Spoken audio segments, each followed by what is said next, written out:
Today I am delighted to speak with Martin O'Toole. Martin, you are, as you say, a man on the mend. You were a high functioning alcoholic adman for over 20 years who eventually left your hectic existence in London to live a mindful life in Indonesia.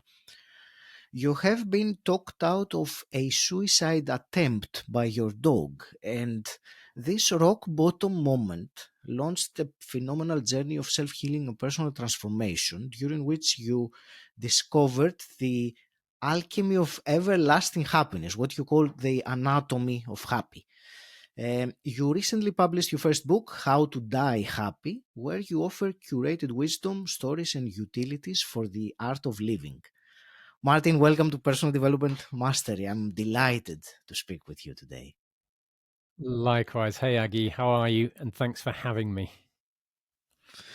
I'm very well. I'm very excited for this conversation, and I've been looking forward to it. Your book, and I will say that straight from the beginning of the conversation, it does indeed offer an approach that gives so many um, teachings. You have combined ancient wisdom teachings, modern and old, and you have presented some a beautiful book that gives also practical things for the reader to do. So I started with with this, and I'm just sharing that. I'm looking forward to having a conversation with you about some of the topics in the book.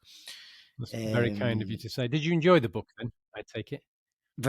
Yeah, very much, Martin. There were, and I was telling you earlier before we started recording, there were some, especially some bits that caught my attention very much. And I suppose different people will be drawn more to different aspects of the book because you have covered pretty much.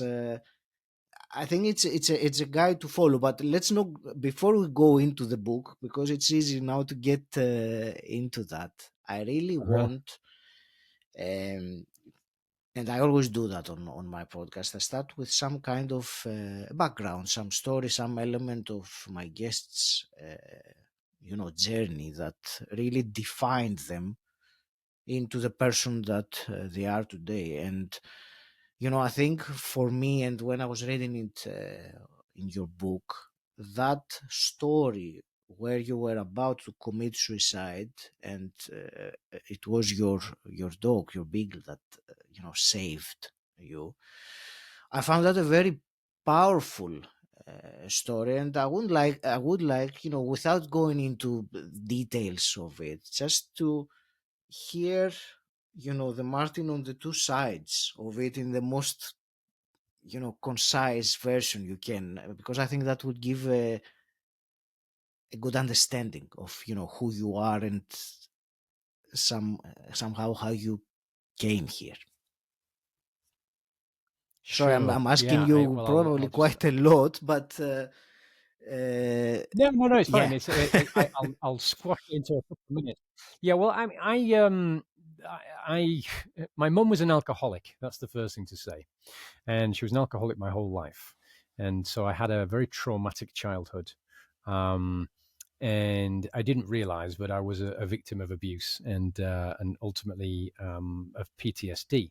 So I carried that on into my adulthood without having a clue that I was mentally ill, and this just continued to spiral and spiral. I became a heavy drinker and a drug user quite early on as an alcoholic and cocaine addict, probably for around 20 years. And my mum died in 2014, and it was spiraling out of control after she died. Where there were many things that were causing me anxiety at the time, but ultimately, I hit rock bottom, and I'd got to the point where I'd made such a mess with so many friendships, with so many business partners, with romantic partners. There was a scarred landscape of spilt milk under burnt bridges everywhere, and I just got to the point where I couldn't take it anymore. I was ashamed. Um, I was guilty. I was depressed to the point of paralysis. And I'm sure anyone who's listening to the show now who has known true depression will understand what I mean, where you are lost inside in the center of that swirling vortex, and there is no way you can get out. And ultimately, um, I was, before I knew it, I was very drunk already. I was already very high on drugs. I was at home, so I got my shotgun, I cleaned it, and then bizarrely I loaded it. So it was a double barrel over and under shotgun, and I loaded both barrels. Now, anyone who knows anything about gun safety will know that you never, ever, ever point the scary end of a gun at anyone, even if you know it's not loaded. So, and then I found myself with the gun loaded that I just loaded, pointing at my face, and I came immensely close to killing myself. And my beagle talked me out of it. She just pushed the. I was sitting in the dark living room, and she pushed the door open, and shed some light in from the kitchen, and she just stood in the light and then sort of sat down and just looked up at me. And to this day, I still don't know whether that look was don't do it or who's going to feed me. But either way, it was enough for me to just stop, break the barrel, throw the cartridges on the floor, and basically cry at my dog. So yeah, it was definitely one of a handful of very transitional moments. Not the last, but certainly the first.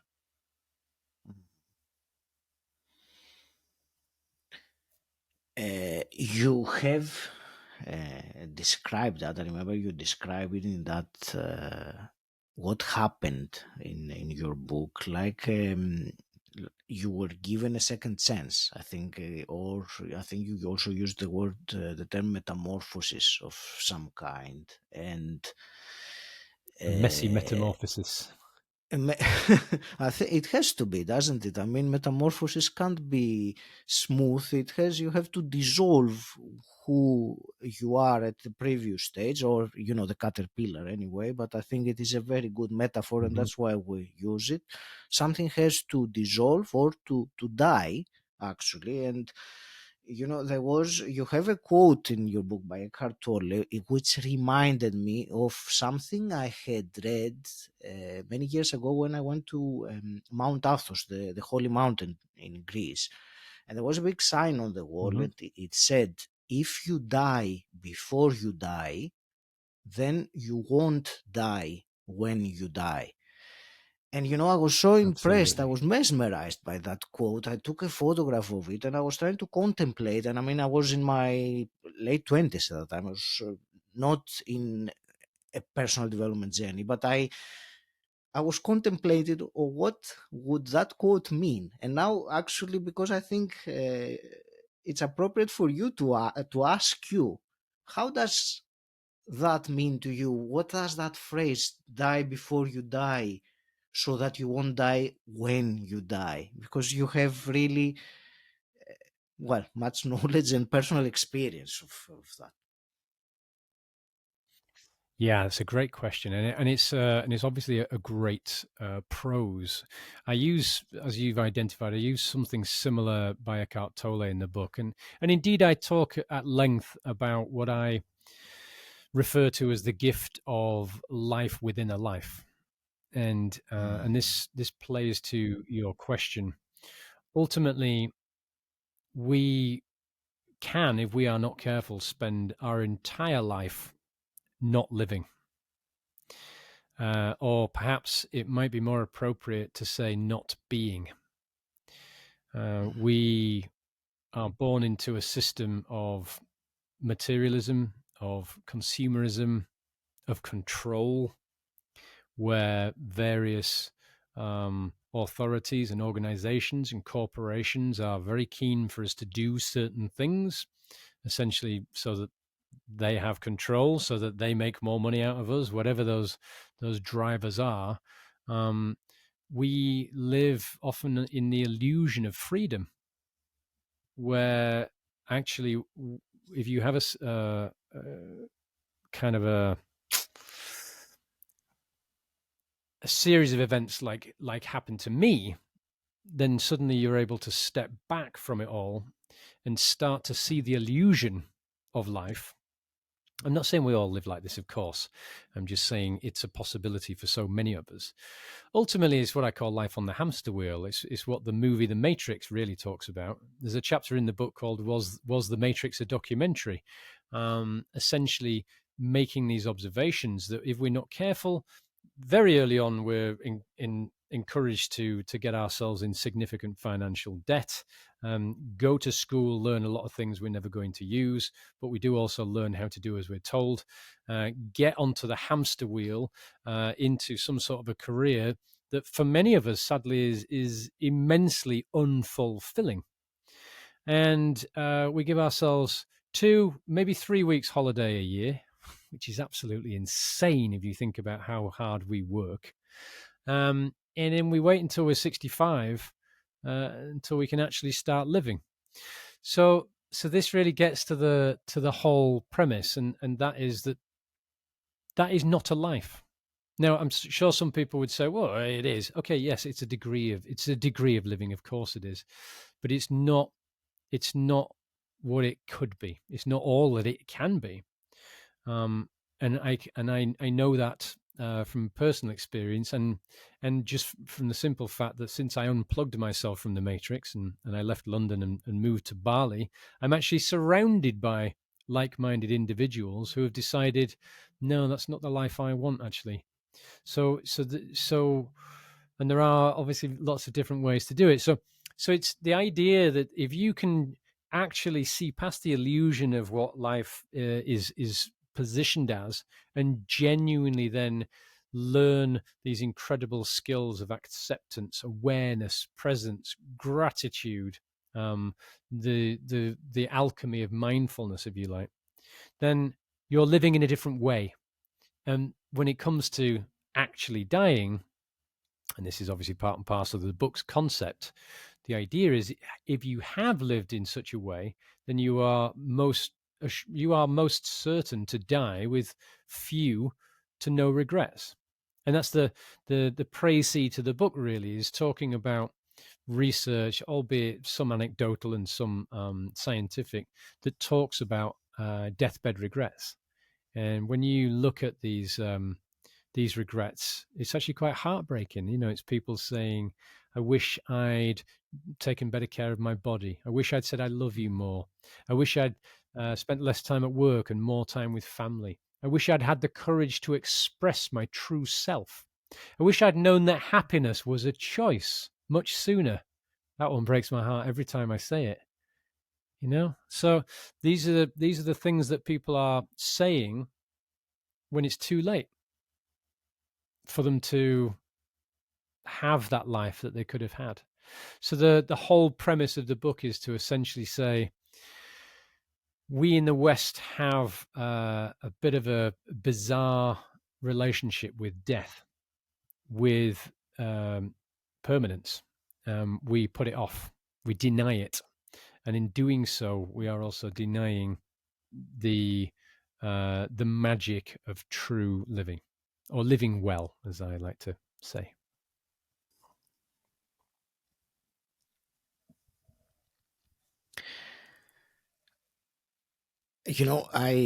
I like very much, and it's of course it's appropriate because the title of your book is How to Die Happy, but it is becomes so obvious when you start reading about it that in order to die happy, you have to live well, to choose to live well. It's not like about the moment of death that a trick to do at that time. And Martin, I really would like to discuss about death and dying, the taboo of all taboos, as you say in the book. And, you know, the question I want to ask you, and I think it's also a question for everyone to ask themselves, because dying is inevitable, it's a fundamental part of life, yet we are very hesitant to talk about it. We kind of, many of us, ignore it or try not to, and you say, don't be morbid or things like that. So obviously you get into that with your book. So I would like to hear your thoughts on, why do we have this kind of relationship with death? Yeah, it's a great question. Well, the reality is there are a number of reasons why we, particularly in Western civilization, have such a perverse relationship with death. Well, let's look at the obvious ones: social conditioning, familial conditioning, religious conditioning, uh, the media, um, movies, for example, television. We have folklore, of course, telling us about all the scary things and the scary characters involved when we die. And depending on which religion you follow, you're either a one-shot Christian who's either going to heaven, hell, or purgatory, or you're a Buddhist who's reincarnating, or a Hindu who's reincarnating. Right? Actually, I think even Scientologists believe in reincarnation.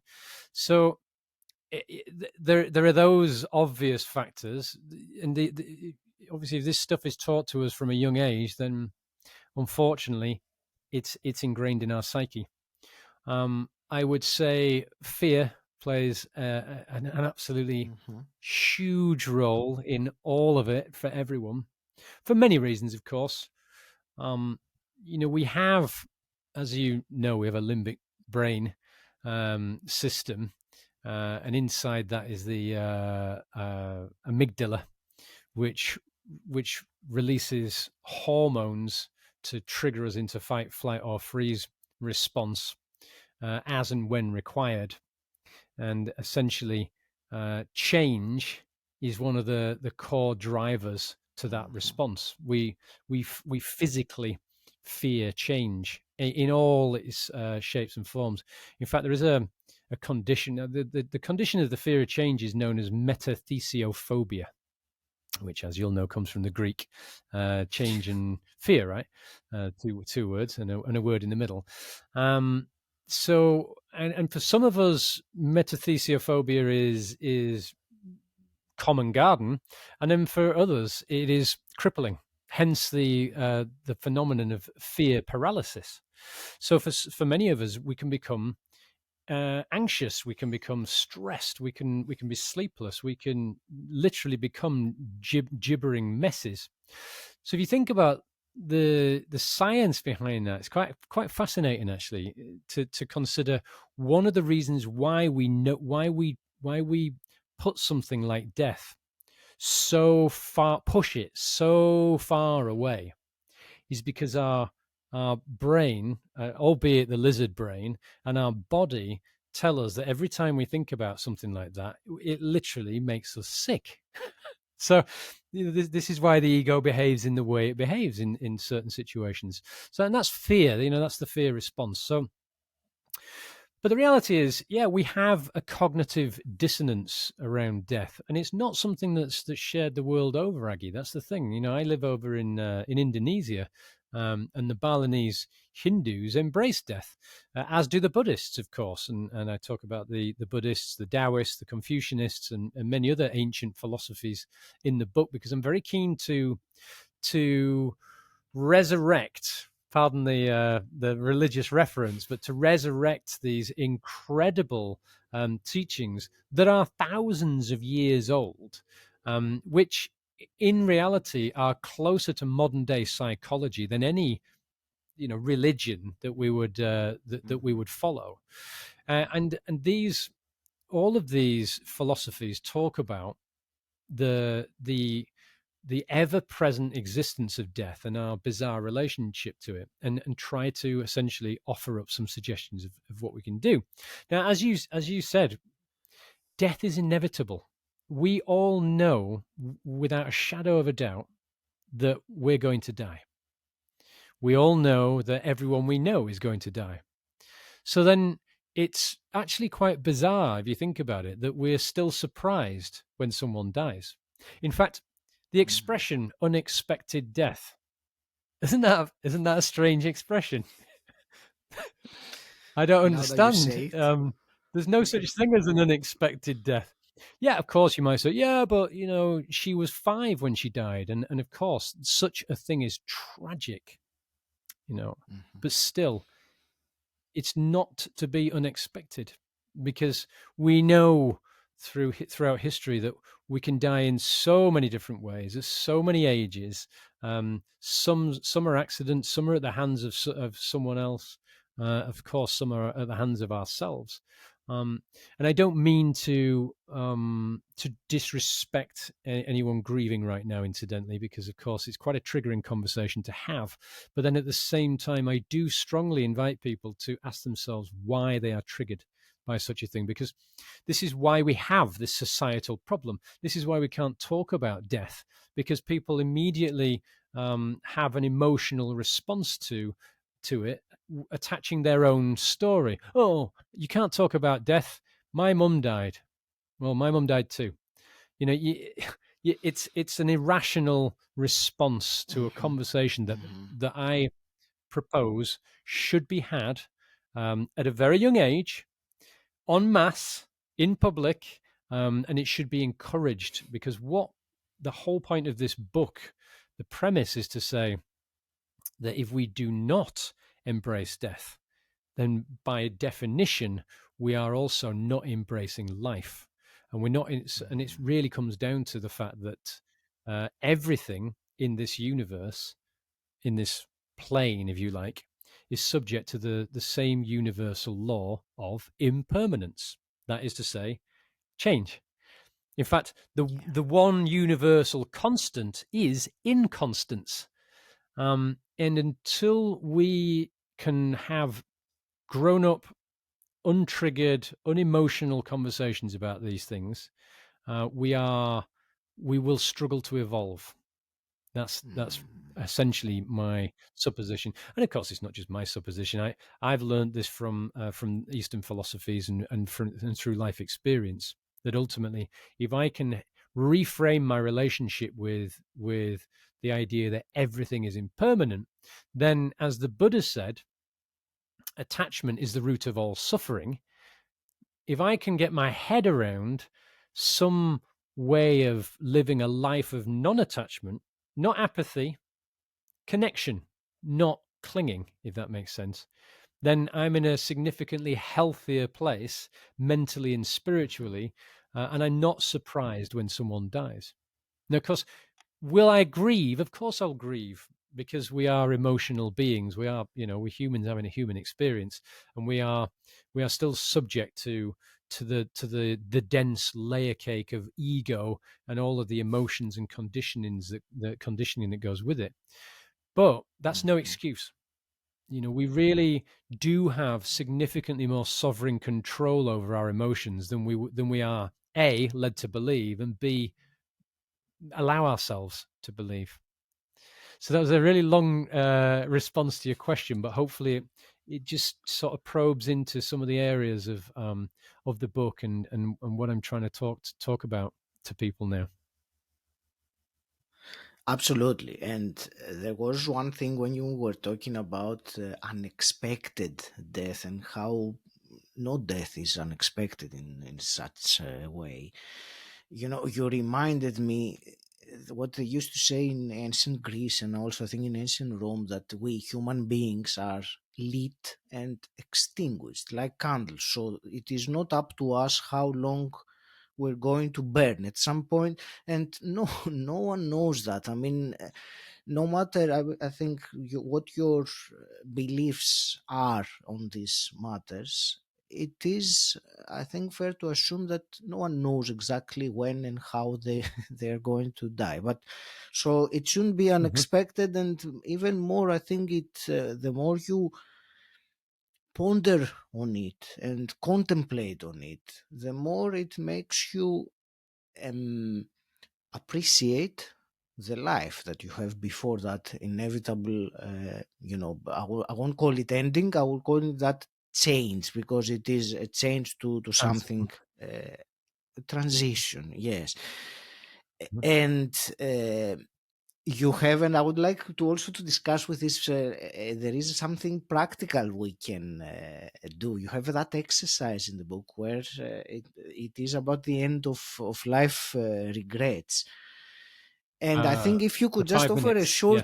a short description for, the listener that now has been intrigued, but still, talking about death or contemplating on death might be something that they still might not want to do or know how to do. But through that practice, I think it really gives an extra light of clarity in that. Yeah, that's a great point. So early in the book, I suggest that if you told me I had 5 minutes left to live now, I would smile, give you a hug, and I would womble off to the nearest tree, sit under that tree, and I would gladly feel the sun on my face, the sitherism of the wind through the leaves, and I would just breathe in gratitude for what could only be described as an incredible life. That would be Mhm. me. That would be me gone. Now, I'm very fortunate to be in that position, but as we've already alluded, and certainly the book goes into significantly more detail, that was not without many experiences to get me to that and learning to get me to that stage. So I also invite the readers to do the same thing. If you had 5 minutes left to live right now, what Mhm. would be on your list of regrets? Now, that's not what would you do, what you're going to do in the last 5 minutes of your life. That's not the point. The point is you've just found out you've only got 5 minutes left. So if you had to take a snapshot photograph of your life now, your relationship with your parents, your wife, your husband, your girlfriend, your boyfriend, siblings, whoever it is, regrets, worries, emotional outbursts, inaction, action, all of the things that you did say and didn't say, did do and didn't do. Can you write that list down? Obviously, you can have more than 5 minutes. That's not the point. The point is to take a cold, hard look at where you are right now and don't judge Mhm. yourself. That's a fundamental point, but also don't lie to yourself. This is just you writing a list for you. You don't have to share it with Aggie or I. Well, obviously, you can share it with me if you like, because people do that all the time since I wrote this book. But the point is to have a really, really authentic conversation with yourself about where you're at right now. Now, an example I use in the book, my mum died. My mum actually, she was an alcoholic for my whole life. She survived a double mastectomy. And actually, she died of COPD, pulmonary disease, and she died in her sleep, in her armchair. She was a heart attack that killed her. So she died overnight. Now, I had actually seen her. She died on the 6th of January. I saw her on Christmas Day, and actually, it was quite nice. We weren't close really by the end, and actually, and I hadn't really spent a lot of time in her life because she constantly let me down. I'd try and try and try, but then she was drunk, and it just got to the stage somewhere in my 30s where I just decided I can't do this anymore. This is killing me. Um, and then she was dead. Now, I didn't regret not seeing her because, as I explained, I'd seen her a week, 2 weeks prior. But what I began to regret through the grieving process was the other 30 odd years of absolute misery and tension and dissonance. I regretted that I couldn't do anything to stop her alcoholism. I also regretted a lot of the things that we'd said to one another. I regretted the fact that I'd not even been around for the mastectomy. I wasn't even in her life for any of that. So, the question to the audience is a really simple one. Do you want that? And I'm not just talking about your mum, obviously. I'm talking about everybody. everybody in your life. Because if the answer is, well, no, obviously I don't want that, Martin, then Mhm. there's only you that can do something about that. And it's got to start with a list, and then it has to lead to action. And if you want my advice, soon as this podcast finishes, I would get busy doing it, Mhm. because newsflash, you or they may well die in the next 5 minutes. Um, and that's a sobering reality, isn't it? So, get busy living or get busy dying, as Morgan Freeman's character said in The Shawshank Redemption.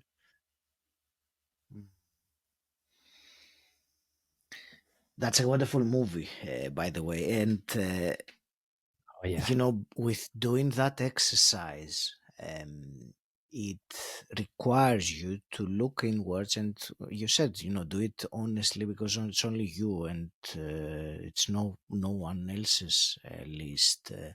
I remember a few years ago when I did an exercise like that myself. It was like it was not 5 minutes for me. It was one day that you have 24 hours to live. Very Sure. similar effect, and it was the first time that I actually contemplated. I went somewhere on a beach actually, and I was sitting down because I wanted to really get into that feeling, because it's one thing, to say, okay, well, what regrets would I have if I'm at the end of my life, when a very big part of you knows that you are not, and that is just a mental exercise. But so I had gone into I went on my own and just got into that mood to really feel the the situation, that is the fact that I have 24 hours to live. And I really spent probably an hour at that time, Martin, and I was crying because when you really feel Yep. regret, it's not something you just casually. It is one of the most debilitating feelings. And you were saying earlier, about living the rat race and being in the matrix, and all these things. And for many people, they think this is all right, or this it's not for them to change. And as far as I'm Mm. concerned, it deep inside yourself, if you are living this kind of life and you feel unfulfilled and you feel empty and you feel, then that is a clear sign, as far as I'm concerned, again, that there is something not right there. You need to seek something Mm. else. If you are living the rat race and you're on top of the world with your life, by all means carry it up. But I don't think there are. Well, that's the minority of the people. The majority are this, the quiet desperation, as Thoreau used Yeah. to No, say. that's it. Well, actually, Yeah. you make an interesting point. One of the things that I'm keen to talk about as well is what happiness is and what happiness is not. Mm. We are programmed, albeit societally and familially, and all the things we discussed earlier on, and personally, to want to get on that wheel and to make a load of money and to obtain a status and to get a BMW or whatever your car is of choice, to have a Rolex or a Panerai or a Breitling watch, to have an XYZ house, to live in this neighborhood. All of these things are all what milestones, right? And and I I I would argue that they're all illusory milestones, and I say that not to criticize financial success or to criticize the idea of being motivated to do things. I'm a former business owner of multiple businesses, so I understand business and I understand the need for comfort.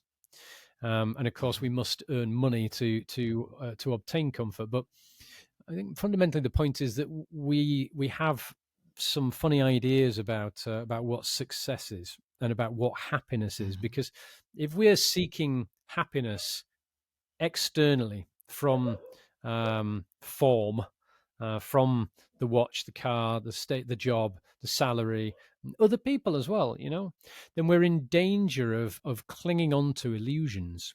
And there was the 13th century Sufi poet Rumi said it best when he said, "Maybe you are searching among the branches for what only appears in the roots." Mm. And I remember coming across that particular prose early on in this journey, and then taking a cold hard look at myself and looking at my past and realizing, God, that's me, isn't it? That's all I've done. I've just spent my whole life seeking happiness externally from other people, from Yeah. things, hoping that these things were going to create my identity, that they were going to um, give me a sense of self. But in reality, they are not us. We are not our stuff. We are not our job. We are not. We're not 99% of the things that we actually think we are.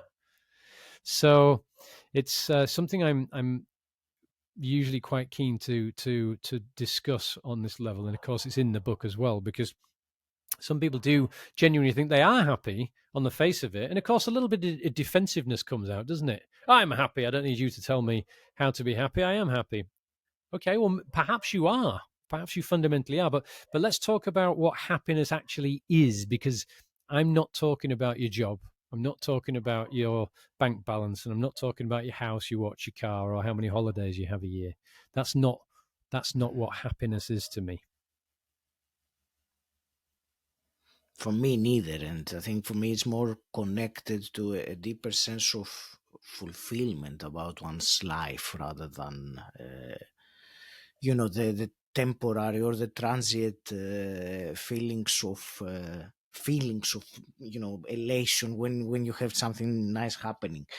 There is a quote in your book about happiness, and I wrote it down. I will say it for me. It gives uh, a fantastic definition and a meaning, even though it's not simple to understand, but it's only one phrase. And it says, happiness is the absence of the striving for happiness. And I think in this answer, I hadn't Yeah. read it before, Martin. I didn't note down who is it by, but I read it in your book. And I just read it and I thought, oh my God, the answer is in there. You have to really look and contemplate on this phrase, Mm, but it really exactly. explains that happiness, yeah, it's not something you can uh, go after in a way. Grab. Exactly. You Well, and can't, I can't yeah. remember. I can't remember who that was. Was that Lao Tzu or was it Maslow? I can't remember. I quote. There are probably 60 to 100 quotes in that book of other people significantly more wise than I. But yeah, it takes us back to the Buddha quote I threw out earlier on. Attachment is the root of all suffering. Now, I I'm not a guru. I'm not an enlightened being. I'm not a coach. I'm not a PhD. Um, I'm a man on the mend, as you said earlier on. Uh, Ultimately, I would say I am an expert in suffering. I'd say I'm an expert in self-suffering as well, co-created suffering, as most of us are if we're willing to accept that we are actually co-responsible for the lion's share of our suffering. But the point is, this is the treasure, and if we can get our head around this particular wisdom, this is the key, the absolute key to unlocking a lot of this mystery. So, if Buddha says attachment is the root of all suffering, then we have to ask ourselves, what is attachment then? Well, I think we've discussed that now, and that is the idea of clinging on to things. Um, but we've also identified that all things are in a state of flux, a state of change. They are impermanent. So, by that rationale, is it wise to cling on to something that we know is going to change? Nay, it might end. It might change to the point of ending. So, if we can fully grasp impermanence as a universal constant, then we can change our relationship with everything around us. We must realize that all things are going to change or end. Therefore, we cannot cling to them. And it's in the clinging that the suffering, where the suffering is born.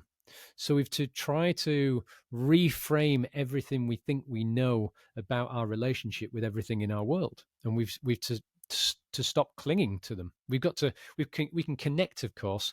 You know, I'm talking about your husband or your wife here as well right now, or even your children. You know, and of course, some people might say, "Oh, you know, talked about my children dying," but they're going to. So we must have that conversation, because if we keep shutting ourselves down every time we start to have this conversation, then we will never ever grow, individually or collectively. What's the point, you may ask? Well, the point is really simple, and you already alluded to it at the beginning of this conversation, Aggie.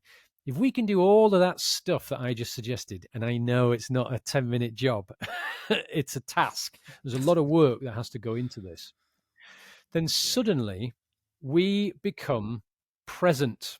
We become grateful and aware for the absolute bliss in the present moment. You know, I always say, um, Eckhart Tolle said, one conscious breath is a meditation. Now, people constantly say to me, "Oh, I can't meditate," and I respect that, because I remember being in that place myself a fair few years back, and I remember being angry with myself because I couldn't meditate, because I couldn't be still, because I couldn't be at peace. Um, but then you think about Eckhart Tolle's wisdom.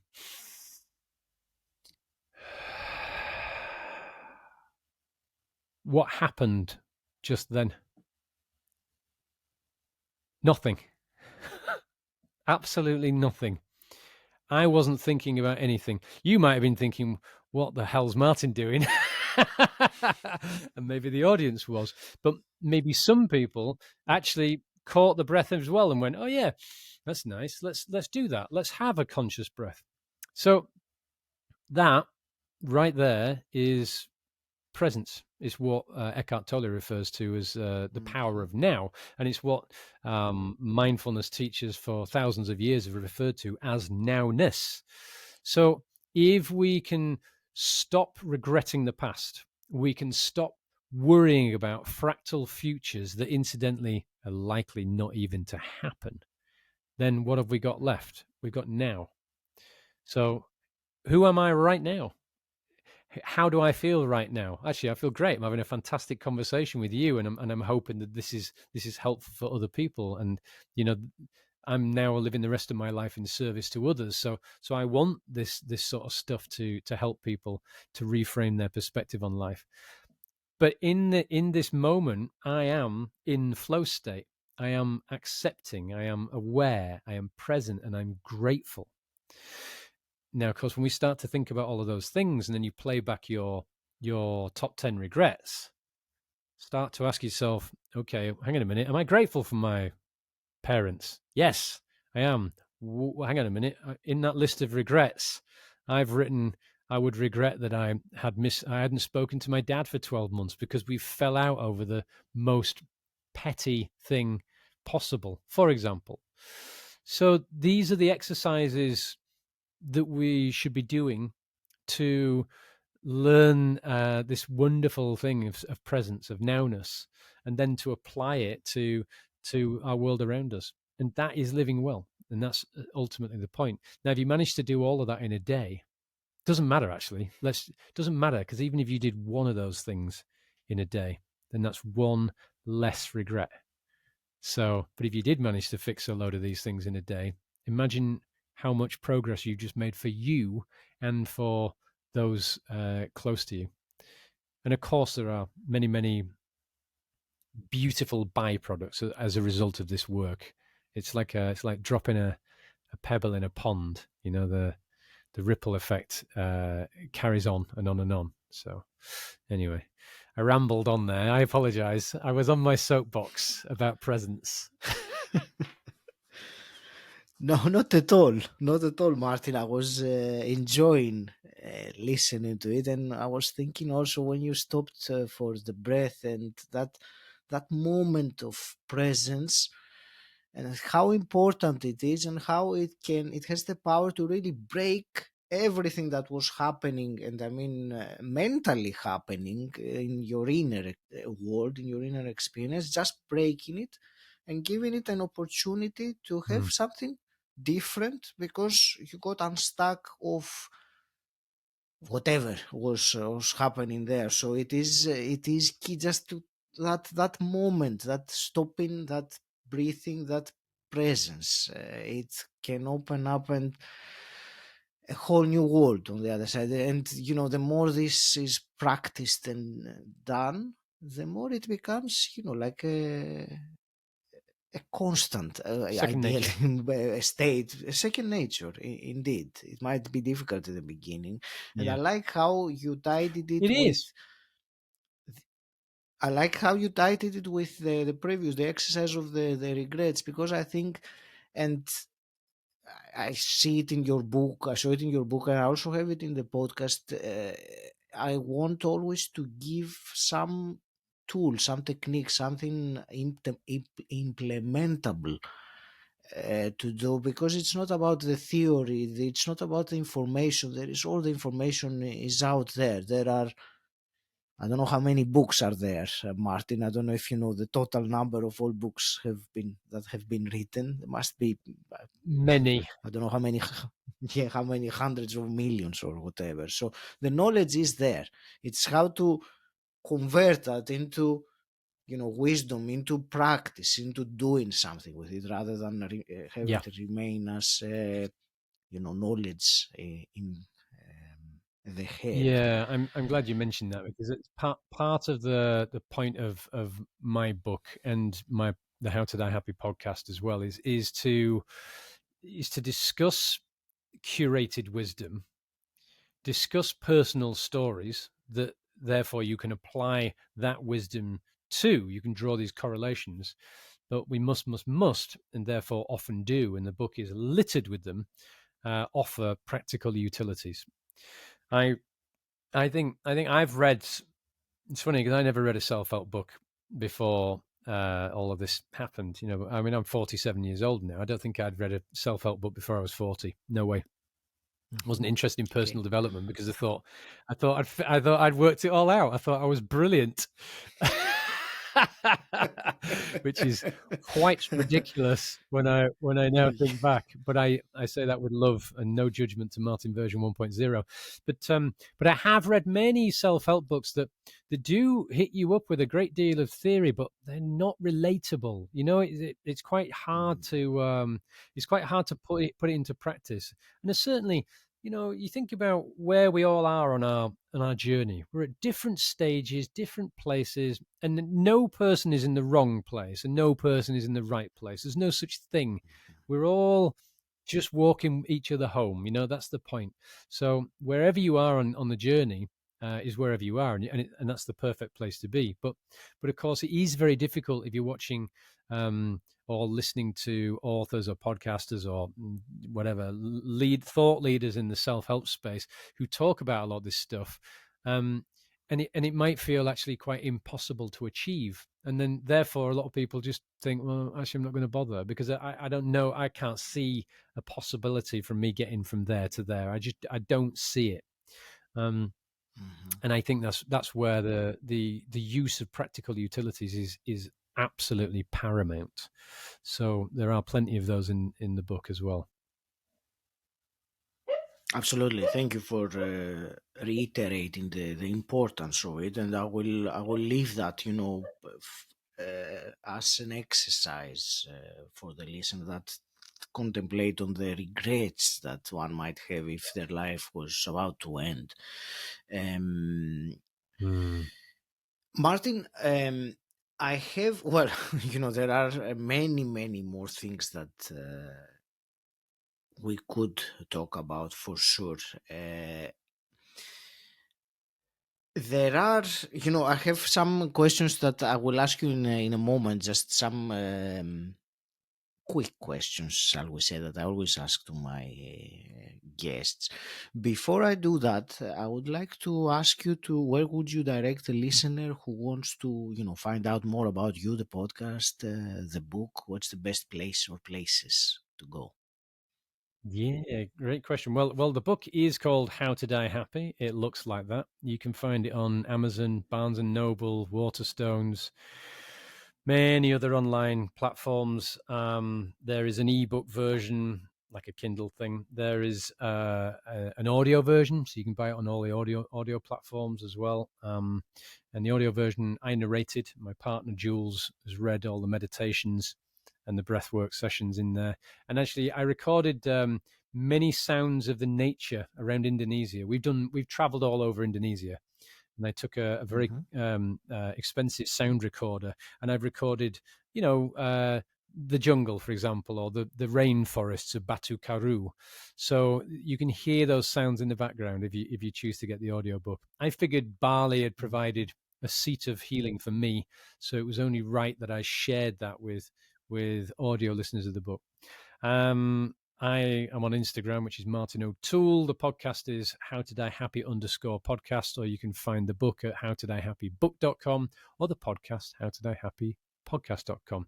I think pretty much if you Google Martin O'Toole, How to Die Happy these days, I'm all over that Google business. Mm-hmm. Thank you. And that's a very interesting point about the audiobook. I wasn't aware of that because I read the book, but it's what you've done sounds like a very fitting. I was looking for the word thing to Yeah, do. So beautiful. Um, Martin, let me ask you then a couple of my quick questions to start wrapping things up. And the first one, I'm very interested to see, especially with your journey. What does personal development mean to you? well, I think personal development means first and foremost learning some self awareness. So it has to begin with the number one question: who am I? And Mm, not what am I, and not what have I been. It's who am I, and therein lies the beginning of the process, which will then or should then really involve something called shadow work, where you really do come to terms with who you have been, what you've said, done, all the dirty, deep secrets that perhaps not many people know about. So I think personal development is a process whereby we decide that we realize that we are not happy, we are not content, we are unfulfilled, or there are a number of things in our lives that we know we could do in a different way. So we want to make change. That is the definition of personal development. It's making personal changes to live a happier, healthier, more fulfilled life. And there is a process to it. And of course, well, there are many processes, aren't there, in those multi-million self-help books you highlighted earlier. And there's a process in my book called The Anatomy of Happy, which is essentially a mhm, personal development process. mhm. Can I add to that what you just said about the process? Excuse me. My personal addition to that would be, and tell me if you agree, that it is ongoing. It doesn't never end. Absolutely. I'm really glad you made that point because I think so many people are, for whatever reason, led to believe that there is you get up to the top of this hill and then that's it. Da-da! And then of Yeah, course they're yeah. disappointed and perhaps even depressed and disillusioned when that's not the case. Newsflash. We are all teachers, we are all learners. We will be learning until the end of time. And I say the end of time, I'm not talking about necessarily the transitional phase of death. I mean the end of time. So yeah, it's an Mhm. important thing to realize that it's ongoing. But you know, I don't know about you, but when I realized that I knew nothing, or rather, when I began to learn so much, the more I learned, the more I realized I knew Mhm. nothing, and I actually love that. It's a wonderful place to be. Yeah, well, it was Socrates which said that there's one thing I know, that I know nothing. So if that Yes. that only yeah, and I get it. The more you know, it's tempting start assuming that you have all the answers, but that's you either have to be a guru or a very stupid one, and I don't know many Yeah. gurus. No, I think the Um, reality is more you learn, the more you realize that there is more to learn. You know, that's the funny thing about it. It's never yeah, ending, which is actually a yeah. beautiful truth to embrace. And I will add, you said earlier on there was something about happiness, about achieving happiness or lasting happiness. I don't remember the phrase that you used, and I think Yeah, what we were just saying now is again appropriate, that there is no point where you do achieve the happiness and then you have to do nothing and the happiness is always there. It is something that, yes, you learn the process of doing it and then you keep on doing it. It is I don't know if the word effort is the best word to describe it, but there is certainly an element of doing actively being happy rather than, yeah, yeah, it's yeah, switched on. yeah. Yeah. Well, the Eh, Taoists have a beautiful word, and it's Wu Wei, and Wu Wei means effortless action, which essentially is another way of saying flow state. And I think that would be an appropriate way to describe the kind of action that you're talking about, because it's effortless. It's not. mhm, It's something that you must. Well, Wu Wei or flow state really it sits at the converging point between discipline and surrender. So if we've got the utilities, those tools in our box, the discipline, and then we've got this acceptance of impermanence and all these other things that we've talked about, surrender, that's where flow exists. I often say happiness is, if we agree, which I think we do, that all things in this world are impermanent, then we must also agree that happiness is impermanent, right? mhm, mhm, But here's the paradoxical, beautiful truth about that. If we know that, then paradoxically, we can still be happy because we know that happiness is just around the corner. So, how do I even know what happiness is? I don't even know what happiness looks like unless I know what sadness looks like, right? Just as I don't know what black is without white. We live in a realm of duality, of polarity. The two must exist together, and I don't know when it happened and how it happened, but we've been programmed to believe we should just be seeking the good stuff all the time.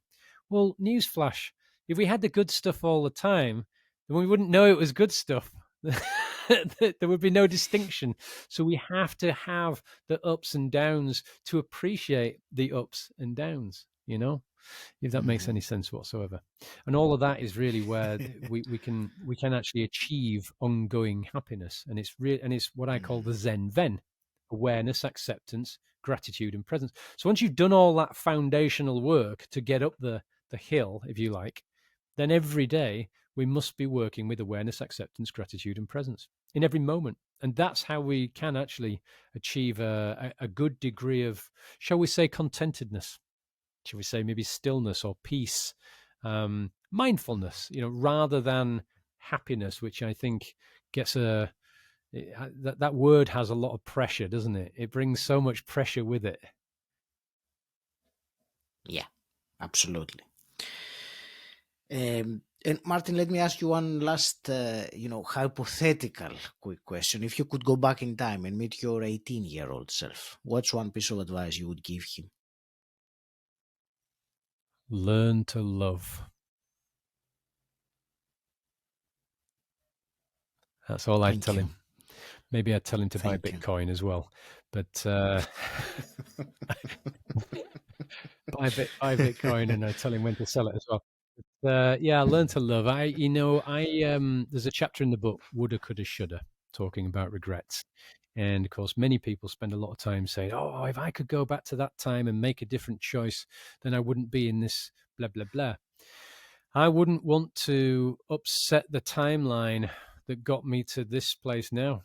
So I don't regret anything of my past, because as much as it was a hell of a life, with an awful lot of pain and suffering, a lot of it co created, um, the entire experience has been laced with lessons. And in recent years, I now embrace those lessons. So I've gone from being the guy who used to say, "Why is this happening to me?" to now saying, "What is this teaching me? What's the lesson here?" And that doesn't matter what it is. I'm looking for the lessons. So, I even found myself saying a few years back, "Thank you for the gift of trauma." And I was referring to my whole family life and, growing up as a kid. So, yeah, all I would say to 18-year-old Martin is learn to love, because fundamentally that's really all we are all here to do. And I think we also have quite a perverse relationship with the concept of love, which similarly to happiness could be, we could scratch the surface and dig a lot deeper to fundamentally understand it. Mm. Martin, I want to thank you very much for a truly fascinating conversation. I enjoyed it, and I hope we have, given some expansion, something, we have added something. I believe we have. Thank you very much. It was really a Thank you. pleasure. I will leave it to you with your parting words or final thoughts on what we discussed about. Yeah, well, thank you for having me. First and foremost, Aggie, I've really enjoyed talking to you. I always enjoy talking to you, though. You've got a wonderful way, and I'm sure your audience feels exactly the same way as I do. I find you very pacifying to listen to. So thanks for having me on the show. I think I would just leave people with the fundamental thought that Lao Tzu once said: "The journey of a thousand miles begins with a single step." And I think one of the many reasons why we don't do this work, this personal development work, um, is because it looks like an impossibly long and unachievable journey. Or we might say, well, it's too late for me. And I'm here to say it's not too late. I'm 47 years old. And they say you can't teach an old dog new tricks. Well, this old dog taught himself new tricks. Only a few years ago, I had a loaded shotgun to my face, and I was this close from blowing my own brains out. And now, fast forward to 2023, age 47, I'm on a podcast talking to a really cool guy about a book that I've written about this stuff. I live in Bali. I'm engaged to this incredible yogi. We've got 2 dogs. The sun's shining. I've got breath in my lungs. I'm so, so grateful to be alive. So fundamentally, I want that idea for everyone. I want anybody and everybody to know that they can embrace change at any time, even if it's in the last breath. So, let's do it. Thank you. Thanks for having me. And thanks for listening to me, everybody.